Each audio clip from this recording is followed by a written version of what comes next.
In this video, we're going to walk through a demonstration on how to implement row-level security in Amazon QuickSight.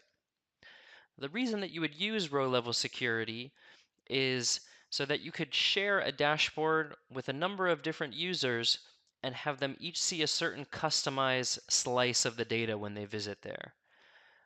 So very common use cases for this would be one, if you're sharing dashboards with your customers and you would want when customer A logs in that they only see customer A data, and when customer B logs in, they should just see just their own data. Similarly, like for an internal use case, say you have different sales teams, and when a user from the East team logs in, they should only see their accounts. When a different sales rep logs in, maybe they just see their subset of accounts. So the whole idea of customizing what information is displayed within the dashboard and customizing that per user, that's really the reason for using row-level security. So first I'm showing you a report here where I'm logged in with a user who's part of a group who's allowed to see all segments of our customers. So here you can see I see 3 different lines here, one color for each segment. And in my table of information below here, in this first column, I have that same segment column where I see, again, all sets of segments, strategic, enterprise, and SMB. If I log into that exact same dashboard using a different user where I've configured some different permissions for that user, so in this case, Sue is part of a group in QuickSight called Strategic, and we've mapped it such that Sue is only allowed to see rows of data where the segment equals strategic. And then similarly, if I log out and log back in even as a third user, so I'm going to log in as Bob now and visit that exact same dashboard. Bob is part of a group who is called Enterprise, and again, I've mapped this just so that Enterprise can only see rows where this is filtered to the Enterprise. So you can see kind of how the concept of this works. As I log in with different users, I see different data. So now how to set this up, there's really just 2 steps to be able to do this. The first is to create a data set which contains the mappings of what each user should see. So this one is an example of what that table can look like. I'm showing you this as an example of a CSV file that I have opened in Excel, but more commonly you might be storing this in a database table somewhere. You certainly could just store this in a file and maybe store it in S3 and continually update that file in S3. Really, you can manage this table in any type of data source that QuickSight is able to connect to. So the concept here is, in its simplest form, you can have 2 columns. One which has the username of who is actually logged into the account, and the second is what should it be filtered to. So these other columns besides username, they always need to map back to some column that exists in your actual data set. So in my actual data set with my sales numbers, I have a column called segment there, and this essentially applies a filter or a where clause depending on the mappings that I have here. So for instance, when Bob logs in, he sees this report with this filter applied. If you have users who should see multiple values, there's 2 ways that you can do that. So for instance, Lewis here, I have determined that they can see all 3 of the segments.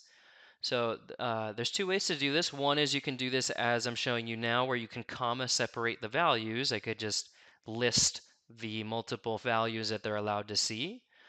Another way that would work exactly the same is you can create multiple rows for that user. So if I made 3 rows for Lewis, one which says SMB, one which says enterprise, another which says strategic. So if I made, I have 2 of the rows here, but imagine there were 3 of them, right? This is going to achieve the same result. Lewis can now see both of these values.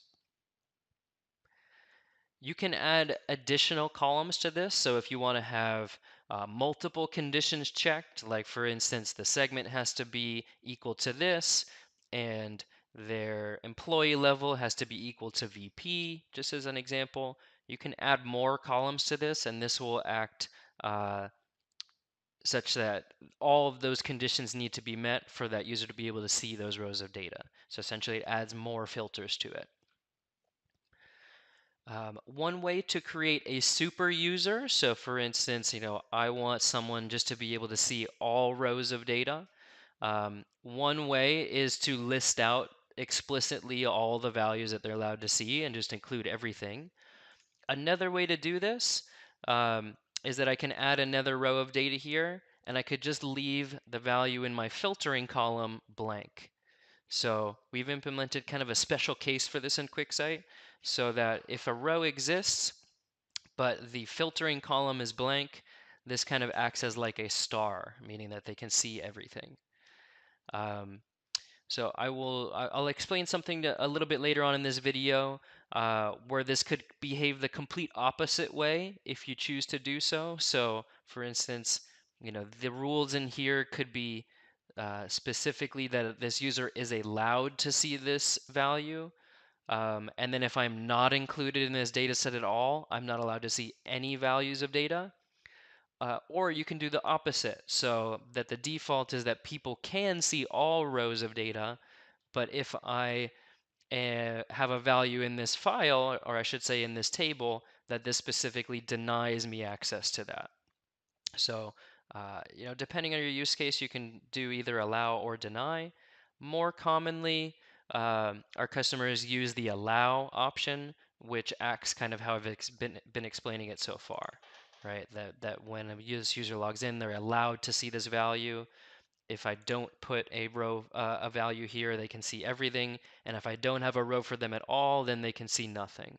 That's the more common way to do it. I'll also point out that you can do this at a group level. So rather than managing this for individual users, it's also very common to do this at a group level. In fact, it's probably a lot easier to maintain this if you were to take the group approach. So after you've created some groups in QuickSight and you've added users to those groups, then we can apply these same rules, but at a group level. The reason this is easier to maintain is that when I add a new user into QuickSight, if I do it at a user level, I need to make sure that I go add a new row for that user if I want them to be able to see data in the report. If I do this at a group level, I can kind of leave this row level security data set, what we're looking at right now, as is. So the new user, I add them into QuickSight. As long as I add them to a group, then I never need to touch this particular data set again. They will just, when they log in, those rules will be applied. All right, so this is the first step, creating the row level security permissions table. Again, I'm showing you this in Excel, but more commonly, this is going to be stored in some database table, or if you just want to put this file and sit it on S3, that's perfectly fine as well. So I have these two particular files sitting in S3, and I have created data sets that have connected to those files.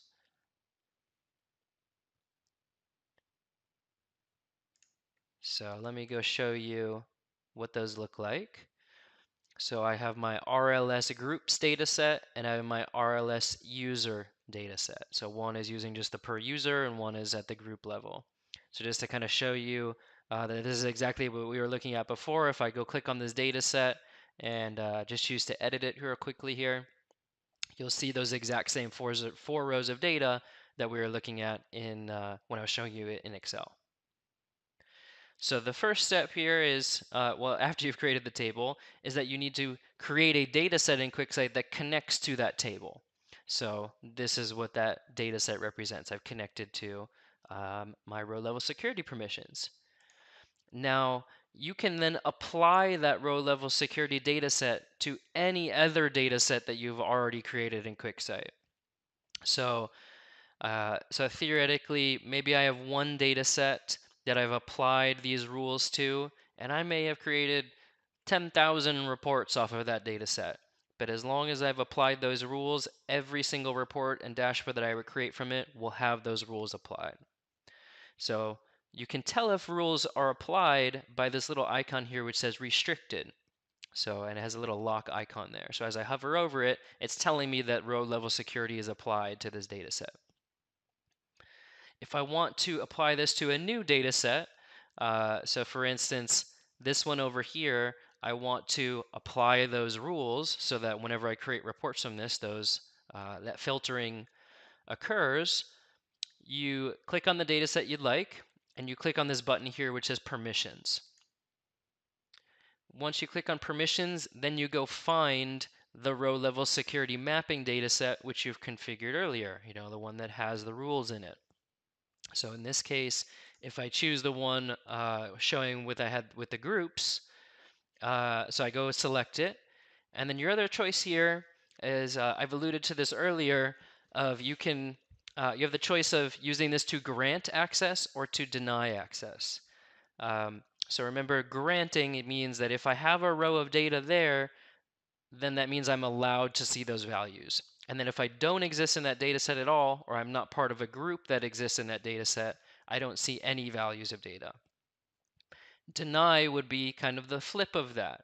So if I choose deny, by default, if I don't exist in that data set or I'm not part of a group in that data set, I'll see everything in the report. And then if I do have values in there, then this is kind of blacklisting me from being able to see those. Excuse me. So think of like grant more like whitelisting, deny more like blacklisting. Grant is usually the more common way of applying them, but you may have a use case where you want to do deny, and then maybe that's easier for you. In my case, I want to use the grant access. So I'm going to choose that, just hit apply.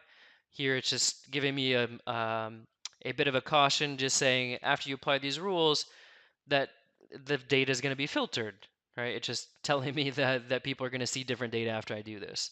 And that's exactly what I want. So I'm just going to choose apply to the data set. And the only thing that updates here is that the one that I chose is now shown here on the top. So it doesn't like exit this window. So if it looks like it didn't work, just make sure that it shows the data set that you wanted to apply up here, and you know that it's working. Similarly, like if I ever wanted to come here and edit it and maybe point it to a new row level security data set, I would just come back, click on that same permissions button, and then go find my new one I want to apply. All right, so now we'll see that when I reload this, that my B2B sales data set has that same restricted icon on it, indicating that the row level security is applied. So we're all good. So just to kind of test this out, I'm going to use this data set and create a new analysis. And we'll just make something pretty simple here. Like let's just do a table of data where we show the segment just to indicate that this is working correctly. And maybe we'll just put like some cities and zip codes and states and stuff in it. All right, so my user I'm logged in right now is part of the sales VPs group, which is allowed to see everything. Remember, this acts kind of like a star, as like a super user. So that's why I'm allowed to see all three of them. And I see all three of them here. So I'm going to now publish this as a dashboard.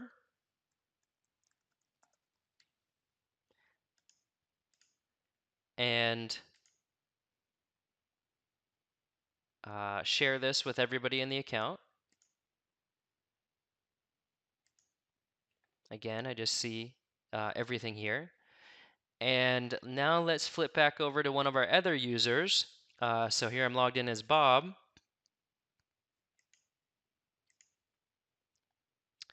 And we have our new dashboard that we just published a couple seconds ago. So we go select it.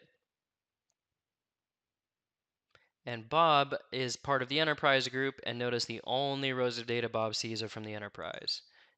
Just to kind of prove it one more time, let's log back out and log in as Sue. Sue should only see strategic. It's the group that she's a part of.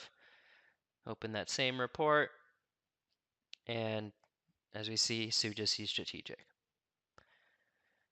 So just to kind of summarize what we did, the whole point of doing this is so that you can customize what rows of data people see when they get to a given report or dashboard. This is configured at the data set level so that you can apply these rules to the data set, and then every single dashboard that's ever created from it, every single analysis that's ever created from it will have those applied.